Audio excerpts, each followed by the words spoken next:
இது ஒரு மிகப்பெரிய ஒரு வரலாற்று பதிவு. தொடர்ச்சியாக நமது காணொலியில் நம்ம பாண்டிய நாடு ஊடக வாயிலாக பாண்டிய நாடு வரலாற்று ஆய்வு தளத்தின் ஊடாகவும் நிறைய வரலாற்று தொடர்களை நம்ம அரிய தகவல்களை நம்ம கடத்திட்டு வரோம் நம்ம உறவுகளுக்கு.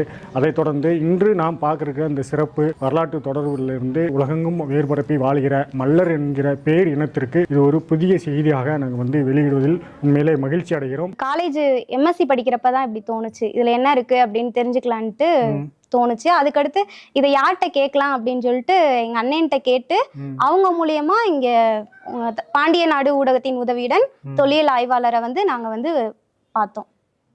இது பாண்டிய நாடு ஊடகத்தின் வழியாக இந்த செப்பேடு நமக்கு வந்தது. முதல்ல பாண்டிய நாடு வரலாற்று தளத்துக்கு நம்ம நன்றியை சமர்ப்பிச்சுக்கிறோம் நம்ம. ஏன்னா அவங்க இல்லைன்னு இந்த செப்பேடு வெளியிடாது, இடைவிடாமல் இவங்களை தொடர்பு கொண்டு இந்த செப்பேடை வெளியே கொண்டு வந்திருக்கிறோம்.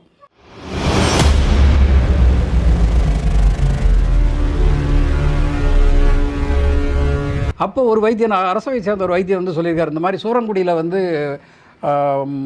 அக்குசால் முருக குடும்பம் ஒருத்தர் இருக்கார், அவர் இதில் பேர் போனவர், அவரை கூட்டிகிட்டு வாங்கன்னு சொன்னபோது அப்புறம் அக்குசால் முருகர் இங்கே வரவழைக்கப்படுறாரு.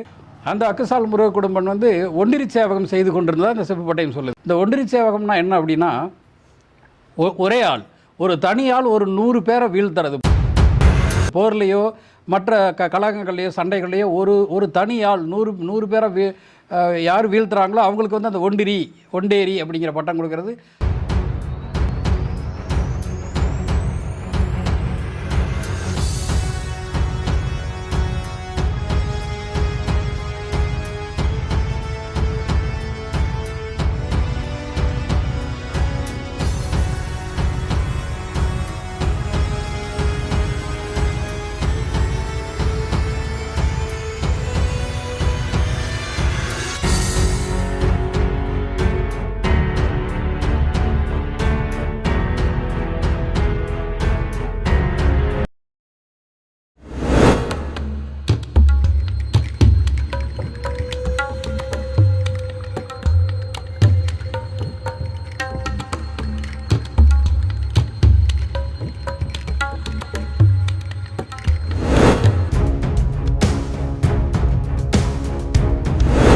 பாண்டிய நாடு நேயர்கள் அனைவருக்கும் வணக்கம். இப்போ நாம் எங்கே இருக்கோம்னா பழனியில் இருக்கோம். முக்கியமான ஒரு வரலாற்று பதிவு தான் அது. ஏற்கனவே நீங்கள் இதற்கு முன்னாடி காணொலியில் வரலாற்று தொடரில் நீங்கள் பார்த்துருப்பீங்க. திருச்செந்தூர் ஊர் குடும்பக்கூடிய செப்பு பட்டயத்தை நம்ம வெளியிட்டோம். அந்த தொடருக்கு அடுத்து இப்போ மீண்டும் நம்மகிட்ட இன்னும் ஒரு வரலாற்று செப்பேடு 18ஆம் நூற்றாண்டை சேர்ந்த ஒரு அரிய செப்பேடு நம்ம கைக்கு கிடச்சிருக்கு. இந்த செப்பேடில் என்னென்ன வார்த்தைகள் போட்டிருக்கு, இது எதை சொல்லுது, இது எந்த மாதிரியான வரலாற்றை பதிவு பண்ண போகுது அப்படின்றத அந்த முழு காணொலியில் நம்ம பார்க்க போகிறோம். இப்போ என் முன்னாடி அமர்ந்திருக்கிறவங்க எல்லோரும் அக்குசால் முருக குடும்பருடைய வகையாராக்கள் அப்படின்னு சொல்கிறாங்க. இவங்கெல்லாம் யார், எங்கேருந்து வந்திருக்கிறார்கள், என்ன காரணத்துக்காக வந்திருக்கிறாங்க அப்படின்றத இந்த தொடரில் நம்ம முழுக்க நம்ம பதிவு பண்ண போகிறோம். இது ஒரு மிகப்பெரிய ஒரு வரலாற்று பதிவு. தொடர்ச்சியாக நமது காணொலியில் நம்ம பாண்டிய நாடு ஊடக வாயிலாக பாண்டிய நாடு வரலாற்று ஆய்வு தளத்தின் ஊடாகவும் நிறைய வரலாற்று தொடர்களை நம்ம அரிய தகவல்களை நம்ம கடத்திட்டு வரோம் நம்ம உறவுகளுக்கு. அதைத் தொடர்ந்து இன்று நாம் பார்க்குற இந்த சிறப்பு வரலாற்று தொடர்பிலிருந்து உலகெங்கும் வேறுபரப்பி வாழ்கிற மல்லர் என்கிற பேர் இனத்திற்கு இது ஒரு புதிய செய்தியாக நாங்கள் வெளியிடுவதில் உண்மையிலே மகிழ்ச்சி அடைகிறோம். தொடர்ந்து இணைந்திருங்கள். இந்த காணொலியிலே முழுவதுமாக இந்த செப்பேடு குறித்தும் இந்த வரலாற்று பின்னணி குறித்தும் இதற்கு பின்னால் நமக்கும் மல்லர் எனும் தேவேந்திரகுல வேளாளர்களுக்கும் இந்த செப்பேடுக்கும் என்ன ஒரு தொடர்பு, இந்த செப்பேடு நம்ம எப்படி பெருமைப்படுத்த போகிறது, நமக்கு என்னெல்லாம் செய்தியை இந்த உலகிற்கு மானுட சமூகத்துக்கு என்ன சொல்ல வரப்போகிறது அப்படின்றதை புள்ளி விவரமாக தனித்தனியாக பிரித்து இந்த செப்பேடு குறித்து முழுவதுமாக இந்த காணொலியை பதிவு பண்ண போகிறோம். நம்மளோடு கூட தொல்லியல் ஆய்வாளர் திரு நாராயணமூர்த்தி அவர்கள் இணைந்திருக்காங்க. முதல்ல இவங்களை பற்றியான முழு தகவலை நம்ம பெற்றுட்டு அடுத்தடுத்த காணொலியில் நம்ம விரிவாக அதை பற்றி பேசுவோம்.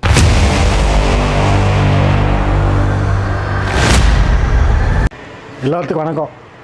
வணக்கம். என் பேர் முத்துலட்சுமி. நாங்கள் சீலையம்பட்டியில் அக்சால முருக குடும்ப வகையரா சேர்ந்தவங்க. நாங்கள் எல்லாரும் வருஷம் பங்குனி உத்திரத்தப்ப கோயில் கும்பிட அயோத்திப்பட்டின்ற கிராமத்துக்கு போவோம். அப்போ போகும்போது எங்கள் தாத்தா வருஷம் கூட்டிகிட்டு போவாங்க. கூட்டிகிட்டு போகும்போது அங்கே ஒரு செம்பு பட்டையை இருந்துச்சு. அப்போ அங்கே செம்பு பட்டையை இருந்தப்போ நாங்கள் அது என்னன்னு தெரியாது, பூஜை பண்ணுறப்ப மட்டும் எடுத்து வெளியே வச்சுட்டு திரும்ப உள்ளே வச்சுருவாங்க. அதை வளர்ந்து ரொம்ப நாளுக்கு அப்புறம் நான் இப்போ காலேஜ் வந்த பின்னாடி அதில் என்ன விஷயம் இருக்குது தெரிஞ்சுக்கலாம், இவ்வளோ படிச்சிட்டோம், அதை இன்னும் நமக்கு அதை படிக்க தெரில அப்படின்னு சொல்லிட்டு அதில் உள்ள வார்த்தைகள் எங்களுக்கு தெளிவாக தெரியலை. அப்போ எங்கள் அண்ணாவோட உதவியோட பாண்டிய நாடு அப்படின்ற ஊடகத்தின் உதவியுடன் திரு நாராயணமூர்த்தி தொல்லியல் ஆய்வாளர் அவங்ககிட்ட கொடுத்து அதில் என்ன வரலாறு இருக்குது அப்படின்னு தெரிஞ்சுக்கலான்னு நாங்கள் இங்கே வந்திருக்கோம். வேற யாராவது அந்த செப்பு பட்டயத்தை தேடி வந்திருக்காங்களா உங்கள்கிட்ட கேட்டு? இது வரைக்கும் யாரும் தேடி வரல. வேற அதை பற்றி அந்த வரலாறு பற்றி யாரும் உங்களுக்கு சொல்லியிருக்காங்களா? கதையா இல்லை? இது வரைக்கும் எதுவுமே சொன்னதே இல்லை எங்களுக்கு. அதில் என்ன வரலாறு இருக்குன்னு நாங்கள் இது வரைக்கும் தெரிஞ்சுக்கிட்டதில்ல. இப்போ வந்து அந்த வார்த்தைகள் இவ்வளோ படித்து வந்த பின்னாடி நம்ம இவ்வளோ படிச்சுட்டோம், நமக்கு இதை படிக்க தெரில அப்படின்னு உங்களுக்குள்ளே ஒரு கிளிட்டியாக இருந்திருக்கு. அதில் என்ன இருக்குன்னு தெரிஞ்சுக்கலாம், இவ்வளோ படிச்சிட்டோம் அப்படின்னு சொல்லிட்டு தெரிஞ்சுக்கலாம் அப்படின்னு சொல்லிட்டு தான் நாங்கள் தொல்லியல் துறை வந்து வந்திருக்கோம். நீங்கள் என்னம்மா படிச்சிருக்கீங்க? நான் எம்எஸ்சி பிஎட் படிச்சிருக்கேன். எம்எஸ்சி பிஎட் படிச்சிருக்கீங்க. இவ்வளோ படிச்சுட்டோம், தமிழில் தானே இருக்குது, நம்மளை ஏன் வாசிக்க முடியலன்னு உங்களுக்கு ஒரு கில்ட்டியாகவே இருந்துருக்கு. அது எப்போ பார்த்தீங்க? இது வந்து எவ்வளோ நாளாக உங்களுக்கு இப்படி உறுத்துச்சு தோணுச்சு? காலேஜ் எம்எஸ்சி படிக்கிறப்ப தான் இப்படி தோணுச்சு, இதில் என்ன இருக்குது அப்படின்னு தெரிஞ்சுக்கலான்ட்டு தோணுச்சு. அதுக்கடுத்து இதை யார்கிட்ட கேட்கலாம் அப்படின்னு சொல்லிட்டு எங்கள் அண்ணன்கிட்ட கேட்டு அவங்க மூலியமா இங்கே பாண்டிய நாடு ஊடகத்தின் உதவியுடன் தொல்லியல் ஆய்வாளரை வந்து நாங்கள் வந்து பார்த்தோம். இன்னைக்கு வந்து பட்டயத்தை கொண்டு வந்திருக்கீங்க. அந்த பட்டயத்தை வந்து நேர்ல வந்து பார்த்து இதுல என்ன இருக்குன்னு தெரிஞ்சுக்கலான்னு வந்திருக்கோம். அந்த அக்குசால் முருக குடும்பம்னு சொல்றீங்களா, அப்படின்னா என்ன? அப்படி ஏன் அதை மென்ஷன் பண்றீங்க? இது வரைக்கும் அதோட அக்குசால முருக குடும்ப வகையறான்னு வந்து எங்களுக்கு இது வரைக்கும் தெரியாது.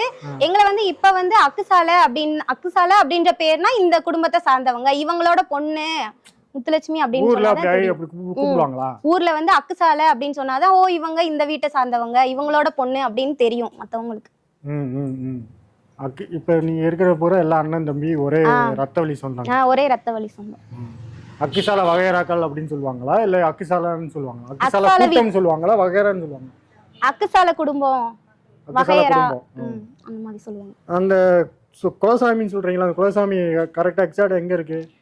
அது குலசாமி இங்கதான் இருக்கு அப்படின்னு தெரியாது. அதோட புடிமண்ணை எடுத்துட்டு வந்து உசிலம்பட்டி அருகே அயோத்திப்பட்டின்ற கிராமத்துல வந்து வச்சு கும்பிட்டுட்டு இருக்காங்க. ஊர் பேரே அயோத்திப்பட்டி தான். ஊர் பேரே அயோத்திப்பட்டி தான். வருஷத்துக்கு ஒரு தடவை தான் சாமி கும்பிடுவீங்க? வருஷத்துக்கு ஒரு தடவை பங்குனி உத்திரத்தப்ப நாங்க போய் கோயில் கும்பிட்டு வருவோம். எவ்வளவு நாள் நடக்கும் திருவிழா? ஒரு நாள் மட்டும்தான் நடக்கும். அந்த சாமி பேர் என்ன? பட்டக்கார கருப்பசாமி துணை. பட்டக்கார கருப்பசாமி.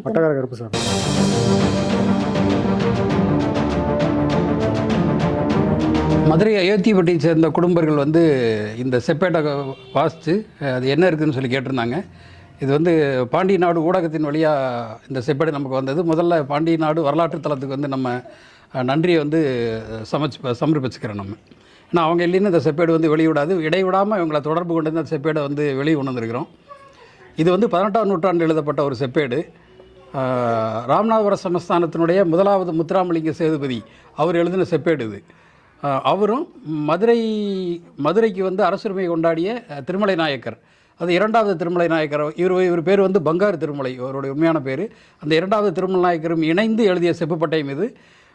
இது வந்து யாருக்கு எழுதி கொடுத்துருக்காங்கன்னா, சூரங்குடியில், அதாவது தூத்துக்குடி திருச்செந்தூர் பக்கத்தில் இருக்கிற சூரங்குடின்னு ஒரு சிறிய கிராமத்தை சேர்ந்த அக்குசால் முருக குடும்பனுக்கு எழுதிக்கூடிய பட்டயம் தான் இப்போ வந்து நம்ம கையில் வச்சுருக்கிறது.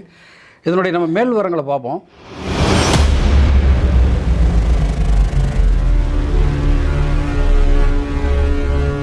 இந்த செப்புப்பட்டயம் வந்து 175 கிராம் எடையில் இருக்குது.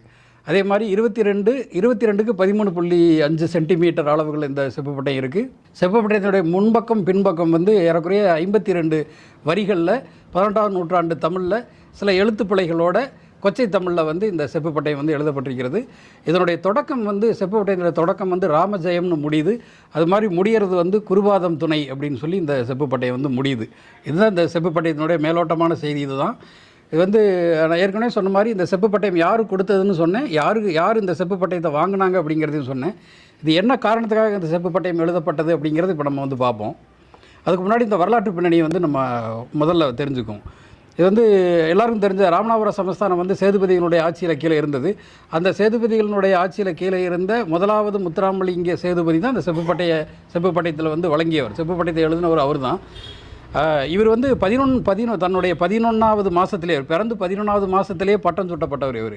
எனக்கு முன்னாடி அவருடைய தாய் தந்தைகள்லாம் மறைஞ்சு போனதுனால 11வது மாதமே அவருக்கு பட்டம் சூட்டியிருக்காங்க. ஒரு 11-12 வயசு வரைக்கும் அவர் இருந்திருக்காரு. அதுக்கு முன்னாடி கிழக்கிந்திய கம்பெனியினுடைய அந்த அவர் இந்த நம்ம ராமநாதர் சமஸ்தானத்து மேலே நடந்த ஆக்கிரமிப்பு காரணமாக அவரை வந்து சிறைப்படுத்தி சென்னை கொண்டு போயிடுறாங்க. அதுக்கு முன்னாடி ஏறக்குறைய 7-8 வருஷம் கிழக்கிந்திய கம்பெனியுடைய சிறையில் தான் இருந்திருக்காரு. அப்புறம் அவர் தன்னுடைய 19வது 20வது வயசில் மீண்டும் வந்து வந்துடுறாரு.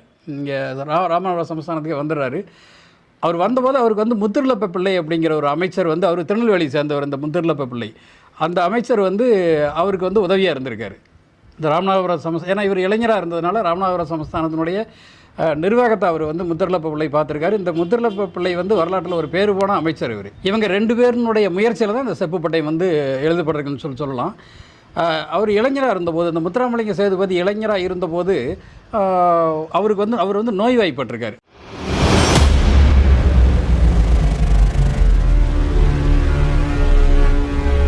அது என்ன நோய்ங்கிறத வந்து இந்த செப்பு பட்டயம் சொல்லலை. ஆனால் கடுமையாக நோய்வாய்ப்பட்டு ரொம்ப சிரமப்பட்டிருந்துக்கிறதாக இந்த தகவல் சொல்லுது. அந்த மாதிரி கடுமையாக நோய்வாய்ப்பட்டிருந்ததுனால அந்த அமைச்சர், அந்த ராமநாதபுரம் சமஸ்தானத்தை சேர்ந்த அமைச்சர் வைத்தியன், அரசு வைத்தியன், மற்ற வைத்தியரெல்லாம் கூப்பிட்டு வந்து கேட்டிருக்காங்க. அந்த மாதிரி அவருக்கு அரசருக்கு வந்து சரி பண்ணி கொடுங்கன்னு கேட்டபோது யாருமே எந்த வைத்தியனுமே அவரை வந்து சரி பண்ண முடியல.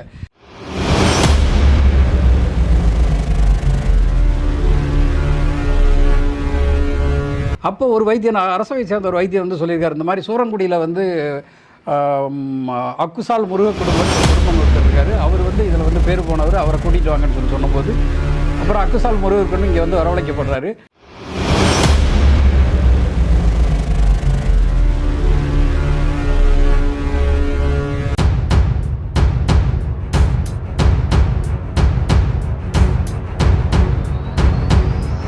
இந்த முருகர் குடும்பம் இங்கே வந்துடுறாரு, அரண்மனைக்கு வந்துடுறாரு. அதுக்கு முன்னாடி இந்த முருகர் குடும்பம் யார் அப்படிங்கிறத நம்ம வந்து பார்ப்போம். இந்த செப்புப்பட்டையை வந்து அவரை வந்து ரொம்ப விரிவாக புகழ்ந்துரைக்கிறது. அது இவர் வந்து முருக குடும்பனை சொல்கிற எல்லா இடங்களையும் அக்குசால் அப்படிங்கிற வார்த்தையை வந்து இது முன்னாடி சொல்லுது. அதுமாரி சூரங்குடியில் ஒண்டிரி சேவகம் செய்து கொண்டிருக்கிற முருக குடும்பன் அப்படின்னு சொல்லுது. இந்த அக்குசால் அப்படிங்கிறதுனுடைய வார்த்தையினுடைய பொருள் என்னென்னு பார்த்தோம்னா, அக்கசாலை அப்படின்னா நாணய சாலைன்னு சொல்லி பேர், உலோகங்களுடைய தொடர்புடையது. அதனால் அக்குசால், தகைசால் அது மாதிரியான வார்த்தையை நம்ம வந்து சொல்லிவிட்டு, அக்குசால்ங்கிறது வந்து ஏறக்குறைய ஒரு மதிப்புக்குரிய வார்த்தைன்னு சொல்லலாம். அதே மாதிரி உலகங்களுடைய தொடர்புடைய ஒரு ஆளாக இருந்திருக்காரு அப்படிங்கிறதுன்னு நம்ம வந்து சொல்ல முடியுது. ஒரு வாள், குருவாள், அது மாதிரி வளரி, அந்த மாதிரிலாம் செய்யக்கூடிய ஆற்றல் பெற்றவர் அப்படிங்கிறது இந்த செப்புப்பட்டை மூலமாக தெரிய வருது. அந்த அக்குசால் முருக குடும்பம் வந்து ஒண்டிரி சேவகம் செய்து கொண்டிருந்ததா இந்த செப்புப்பட்டையும் சொல்லுது.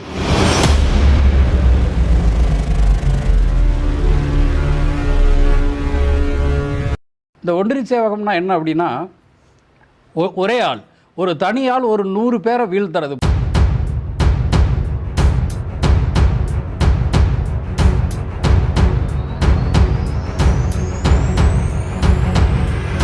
போர்லேயோ மற்ற கலகங்கள்லையோ சண்டைகள்லையோ ஒரு தனியால் 100 பேரை யார் வீழ்த்துறாங்களோ அவங்களுக்கு வந்து அந்த ஒண்டேரி அப்படிங்கிற பட்டம் கொடுக்கறது அந்த காலத்தில் 18-19 நூற்றாண்டில் வந்து பழக்கமாக இருந்திருக்குது.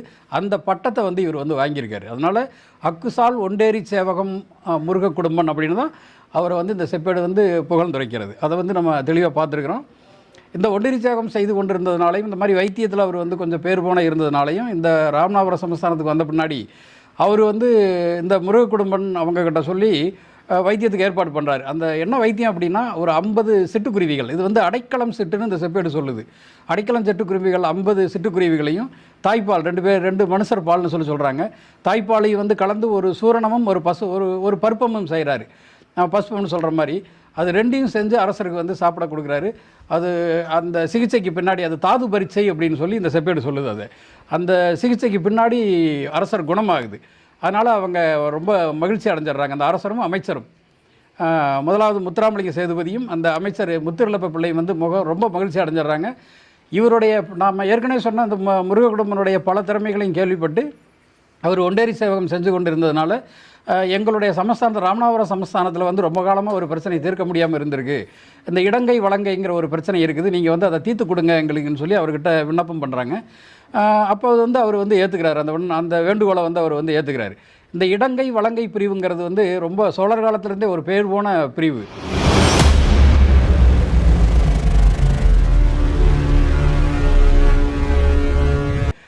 சமூகங்கள் தமிழ் சமூகத்தில் இருந்த சில சாதிகள் வந்து வலங்கைகளாகவும் சில சாதிகள் வந்து இடங்கையாமல் இருந்தது. இந்த இலங்கை வடங்கை பிரிவுகள் நம்ம பேசினா அது காலம் ரொம்ப அதிகமாக போகும். அரசனுக்கு வலப்புறம் இருந்தவர்கள் வலங்கை பிரிவாகவும் இடது பக்கம் இருந்தவர்கள் இடங்கை பிரிவுகளாகவும் சொல்கிறாங்க. வலங்கை பிரிவர்கள் வந்து அரசருக்கு மிகவும் நெருக்கமாக இருந்தவர்களாகவும் மூளை வேலை செய்யக்கூடியவர்களாகவும் இடங்கை பிரிவுகள் வந்து உடல் உழைப்பாளிகளும் இருந்ததாக சில தகவல்கள் நமக்கு வந்து கிடைக்குது. நம்ம அதுக்குள்ளே ரொம்ப ஆழமாக போக வேணாம். நம்ம வந்து இடங்கை வலங்கை பிரிவுகள் ரொம்ப ராமநாதபுரம் சமஸ்தானத்தில் ரொம்ப அதிகமாக இருந்திருக்குங்கிறது தெரிய வருது. அதே மாதிரி முத்துராமலிங்க சேதுபதி அந்த இலங்கை வலங்கை பிரிவை அவர் வந்து தீர்த்து வைக்க முடியலைங்கிறது நமக்கு வந்து நல்லா தெரியுது. அதை இவங்க கிட்ட சொல்கிறார். இந்த நம்ம அக்குசால் முருக குடும்பங்கிட்ட சொல்லி இது மாதிரி இதை தீர்த்து வைங்கன்னு சொன்னபோது இவர் அங்கே போய் அது ஒரு மலைன்னு சொல்லி இந்த செப்பேடு குறிப்பிடுது. அங்கே போய் அந்த இடங்கை வலங்கை பிரிவை வந்து அதை தீர்த்து வைக்கிறார், அந்த பிரச்சனையை தீர்த்து வைக்கிறார். இந்த செப்பேடு வேண்டுகோள் என்ன சொல்லுதுன்னா, அது அவங்களை இடங்கை வலங்கை பிரிவை துரத்துங்கள் அப்படின்னு சொல்லியிருக்காரு. ஸோ கலவரம் ஏதோ பெருசாக அங்கே நடந்திருக்கும் பொழுது தெரியுது. அதனால் அதை வந்து அந்த இடங்கை வலமை பிரிவுக்கு நடுவில் இருக்கிற அந்த இதையும் அவர் வந்து தீர்த்து வைக்கிறார். வெற்றிகரமாக திரும்பி வந்தார் அப்படின்னு சொல்லி இந்த செப்பேடு சொல்லுது. இந்த வெற்றிகரமாக அவர் வந்து திரும்பி வந்ததுனால இவங்களுக்கு இரட்டிப்பு மகிழ்ச்சி ஆகுது. ஏற்கனவே அரசனுடைய அந்த ஒரு உடல்நிலையை சரி பண்ணது, பிறகு வந்து நாட்டினுடைய நிலைமையை சரி பண்ணது, இதனால் இந்த ரொம்ப மகிழ்ச்சி அடைஞ்சு போய் இவர் மதுரையில் அந்த காலத்தில் வாரிசுரிமை போராட்டத்தை நடத்தி கொண்டிருந்த அந்த திருமலை நாயக்கர், அவர் வந்து இரண்டாவது திருமலை நாயக்கர்னு சொல்லலாம். அவர் உண்மையான பேர் வந்து பங்காரு திருமலை.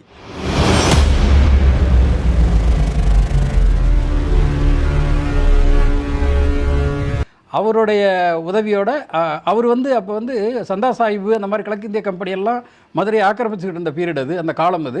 அவர் வந்து அங்கேருந்து தப்பிச்சு வந்து ராமநாதபுரம் சமஸ்தானத்தில் கொஞ்ச காலம் இருந்தார் அப்படிங்கிறது இந்த செப்பேட்டின் மூலமாக தெரிய வருது. இது வந்து நமக்கு கிடைக்க ஒரு புதிய செய்தி. ஏன்னா அவர் போராடி கொண்டிருந்தார் அப்படிங்கிறது மட்டும்தான் நமக்கு செய்தி தெரிஞ்சிருக்கு. ஆனால் ராமநாதபுரம் சமஸ்தானத்தில் அவர் அடைக்கலமாக இருந்தாருங்கிறது இந்த செப்பேட்டின் மூலமாக தெரிய வருது. அவர் ரெண்டு பேருமே சேர்ந்து, இந்த திருமலை நாயக்கரும் இந்த முத்து ராமலிங்க சேதுபதியும் அது மாதிரி அவருடைய அமைச்சர் இந்த முத்து இருளப்ப பிள்ளை 3 பேருமே சேர்ந்து ஒரு செப்பேட்டை வந்து தயார் பண்ணுறாங்க. அது எதுக்கு அப்படின்னா, இவர் இந்த இரட்டிப்பு மகிழ்ச்சி அடைஞ்சதுனால இவருக்கு வந்து ஏதாவது ஒன்று பண்ணணும்னு சொல்லி அவர் விரும்புகிறாங்க.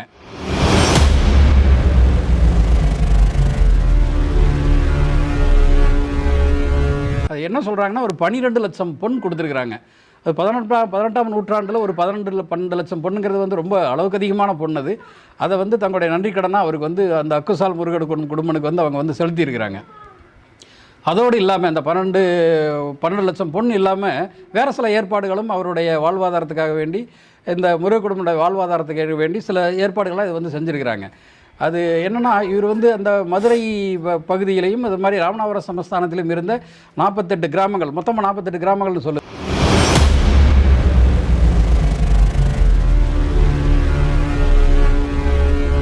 மதுரைக்கு 48 கிராமங்கள், ராமநாதபுரம் சமஸ்தானம் மொத்தத்துக்குமே இவர் வந்து அந்த குடும்பங்களுடைய தலைவனாக இருக்கிறதுக்காக அவங்க வந்து ஏற்பாடு பண்ணுறாங்க. அது மாதிரி இருந்துக்குங்கன்னு சொல்கிறாங்க. அதை அவர் வந்து ஏற்றுக்கிறாரு. அதே மாதிரி அது தலைவனாக இருந்த பின்னாடியான அவருடைய வாழ்வாதாரத்துக்கு சில ஏற்பாடுகள்லாம் பண்ணுறாங்க. அது என்னென்னா, கட்டின வீட்டுக்கு அந்த குடும்பங்கள் இருக்கிற பகுதியில் இருக்கிற கட்டின வீட்டுக்கு ஆண்டுக்கு 3 பணமும், அந்த அவர்களுக்குள்ள கல்யாணம் நடந்தால் கல்யாணத்துக்கு 2 பணமும், அது மாதிரி வருடம் நடக்கக்கூடிய பொங்கலுக்கும் ஆடிக்கும் வந்து ஒவ்வொரு கிடாயும் அவருக்கு கொடுக்கணும்னு சொல்லுது. இவர் வந்து அவரை ஏற்றுக்கிறாரு. அதை இந்த மாதிரி அவர் பண்ணுற போது அவருக்கு பாதகாணிக்க வைக்கணும்னு சொல்லி இந்த செப்பேடு சொல்லுது.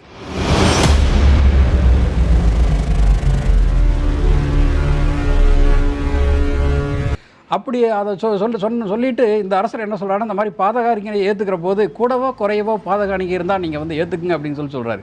நான் சில பேர் வறுமையில் இருப்பாங்க, சில பேர் செல்வச்செழிப்பாக இருப்பாங்க.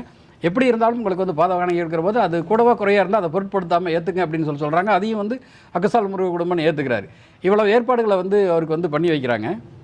பண்ணி வச்ச பின்னாடி வேறு சில இதுகள்லாம் சொல்கிறாங்க. அதாவது இந்த ஏற்பாடுகளுக்கு வந்து சாட்சியாக சில பேரை இந்த செப்பு பட்டயம் வந்து சொல்லுது.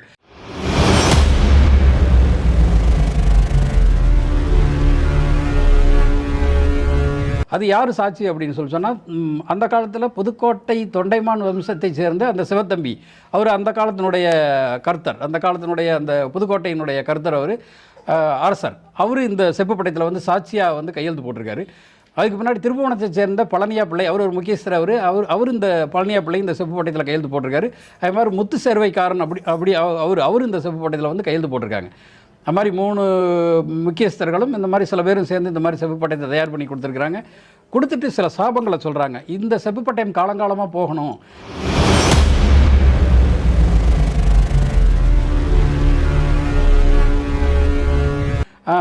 ஏன்னா இவ்வளவு நன்மையை செஞ்சவருடைய இது வந்து தர்மம் குறையக்கூடாது அப்படிங்கிறதுக்காக வேண்டி இந்த செப்புப்பட்டையை பின்னாடி வர்றவர்கள் பின்னாடி வர சந்ததிகள் யாரும் அடியொற்றி அழித்தால் அவர்கள் என்னென்ன சாபத்தில் போவாங்கிறது விரிவாக இந்த செப்பேடு சொல்லுது.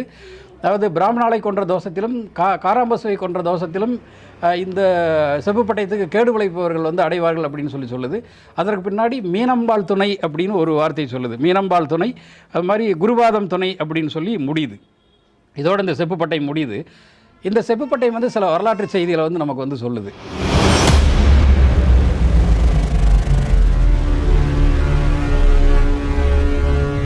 அது என்ன அப்படின்னா, இதில் சங்கராந்திக்கு இந்த அக்குசால் முருக குடும்பனுக்கு வந்து சங்கராந்திக்கு கிடாய் கொடுக்க சொல்லுது. இது மாதிரி சங்கராந்தியை குறிப்பிடுற செப்பு பட்டயங்கள் சோழர் காலத்தில் 1-2 வீரராஜேந்திரனுடைய சில செப்பு பட்டயங்கள் நமக்கு கிடச்சிருக்கு. அது மாதிரி முக்கியமாக அந்த சமூகம் சேர்ந்த செப்பு பட்டயங்கள்னு பார்த்தோம்னா பழனியில் கிடச்ச பல்லர் சமூகத்தினுடைய செப்பு பட்டயம், அந்த செப்பு பட்டயத்தில் சங்கராந்தியை வந்து சொல்லுது. அதே மாதிரி இந்த குடும்பர் சமுதாயத்தை சேர்ந்த இதே செப்பு பட்டயம் வந்து சங்கராந்தியை பற்றி சொல்லுது. இந்த பொங்கலும் குடும்பர்களும் அந்த மல்லர்கள் அவர்கள் வந்து எவ்வளவு நெருக்கமாக இருந்திருக்காங்க, அந்த பொங்கல் பண்டிகைக்கு அவர்களுடைய தொடர்பு வந்து இது மாதிரி இடைவிடாமல் அவர்களை பற்றிய செய்திகளில் இந்த சங்கராந்தி என்ற பொங்கல் சொல்வது வந்து நமக்கு வந்து இந்த செப்பு பட்டயத்தின் மூலமாக தெரிய வருது. இது இந்த செப்பு பட்டயத்தின் மூலம் நமக்கு பெரிய ஒரு தெரிய வர்ற ஒரு முக்கியமான விஷயம். அதே மாதிரி மதுரையில் அந்த வாரிசுரிமை போர் நடத்திய அந்த 2வது திருமலை நாயக்கர் என்ற பங்காரு திருமலை நாயக்கர் சில காலம் வந்து அடைக்கலமாக ராமநாதபுரம் சமஸ்தானத்தில் இருந்தார் அப்படிங்கிறது வந்து இந்த செப்பு பட்டயத்தில் நமக்கு கிடைக்கிற அதிகமான செய்தி. இதுதான் இந்த செப்பு பட்டயம் வந்து நமக்கு வந்து மொத்தமாக சொல்லுது. இந்த செப்பு பட்டயத்தை வந்து ரொம்ப காலமே இவங்க வந்து பாதுகாத்து வச்சுருக்கிறாங்க. அதுக்கு அந்த அக்குசால் வகைராவுக்கு வந்து நம்ம வந்து நன்றி கடன் பட்டிருக்கிறோம், நன்றி சொல்லணும் அவங்களுக்கு. இது வேறு யாருக்கு கை போடாமோ அல்லது வந்து பெருசம்பளத்துக்கு போடாமல் இவங்களாம் தாக்கு பிடிச்சி வந்ததே பெரிய விஷயம். ஏன்னா இந்த காணொலியின் வாயிலாக நான் என்ன கேட்டுக்கிறேன்னா, இது மாதிரி வரலாற்று சிறப்புமிக்க பட்டயங்கள் இது சமூகம் சார்ந்ததுன்னு சொல்லி பார்க்காம ஒட்டுமொத்தமாக ஒரு தமிழ் சமூகத்தினுடைய வரலாறை இதிலிருந்து நம்ம வந்து தெரிஞ்சுக்க முடியும். பார்த்தீங்கன்னா அந்த குடும்பங்களுக்கும் பொங்கலுக்கும் இருக்கிற அந்த செய்தி வந்து இடைவிடாமல் வந்துக்கிட்டே இருக்குது. இது மாதிரி ஒவ்வொரு சமூகத்துக்கும் வந்து சில செய்திகள் இருக்கும், சில விஷயங்கள் இருக்கும், அது வந்து வெளிப்படும். ஒட்டுமொத்தமாக தமிழ் சமூகத்துடைய பெருமை இதிலிருந்து வெளிவருங்கிறது வந்து என்னோடய நம்பிக்கையாக இருக்குது. அதனால் யாராவது வீட்டில் யாராவது ஒரு இடத்துல தெரிஞ்சவங்ககிட்ட இந்த மாதிரி பட்டயங்கள் இருந்தால் அது வந்து தயங்காமல் எங்ககிட்ட வந்து கொடுங்க. இதை வந்து நம்ம வாசிச்சதை வந்து வெளிக்கொண்டு வருவோம். நான் இது வந்து ஒரு அரசாங்கம் கைப்பற்றிக்கும் அல்லது வந்து இது வந்து நம்மகிட்ட இருந்து கைவிட்டு போகும் அப்படின்னு ஒரு அச்சமெல்லாம் வேணாம். அது வந்து அரசாங்கம் அந்த மாதிரிலாம் கைப்பற்றாது. உங்களுடைய சொந்த சொத்து, உங்களுடைய பூர்வீக சொத்து, இந்த மாதிரி வாரிசாக கொண்டு வந்துடுற சொத்தெல்லாம் அந்த மாதிரி கைப்பற்றாது. அவங்க பக்கத்துலேயே தான் இருக்கும். வாசித்து இப்போ அந்த பெருமையை வெளிவிட்டு என்னென்னு தெரிஞ்சுக்குங்க, இதுக்குள்ளே என்ன இருக்கிறதாவது நீங்கள் தெரிஞ்சுக்குங்க அப்படின்னு சொல்லி இந்த காணொலியின் வாயிலாக வந்து ஒரு வேண்டுகோளாக வைக்கிறேன் நான்.